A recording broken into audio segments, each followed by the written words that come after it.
do të arrisin patjetër interesimin e qytetarëve të tjerë jashtë Rahovesit për ta vizituar Rahovesin. E fundit por jo nga rëndësia, Aleanca për Autonominë e Kosovës ka dalë, s'mund t'i them relativisht mirë në këto zgjedhje, por ndoshta më mirë se sa që është pritur nga shumë kush që është skeptik ose që ka qenë skeptik për arsye se e ka mbajtur pozicionin e parë në secilën komunë dhe synon ta rikthej Junikun. Tani po ballafaqohemi me një moment kur krahas zgjedhjeve lokale po ballafaqohemi edhe me një mundësi për zgjedhje parlamentare, të cilat mund të vinë në fund vitit eventualisht. Si e shihni këtë pozicion të subjektit tuaj politik? Si do të dilni në zgjedhje lokale dhe sa mund ndikojnë për sa i takon zgjedhjeve nacionale si jehon edhe si një lloj epilogu? Tash këto komunat ku ka qeverisur Aleanca për Autonominë e Kosovës besoj që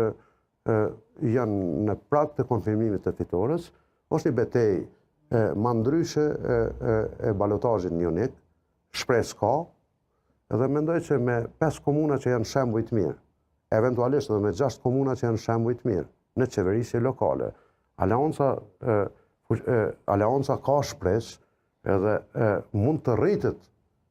shumë ma shumë interesimi për ta mbështetur Aleancën edhe në zgjedhjet eventuale parlamentare, të cilat po duken që janë afër. Aleanca për Autonominë e Kosovës besoj që ka plot veprimtarë që nuk janë sprint në politikë, shpejt e shpejt, po janë maraton. Njëri prej tyre jam unë. Nuk jo kandidat për deputet, se unë jam kryetari i komunës, ose shpresoj ta konfirmoj fitoren si kryetar i komunës, po besoj që ne do të gjejmë zgjidhjet më të mira që t'ja sjellin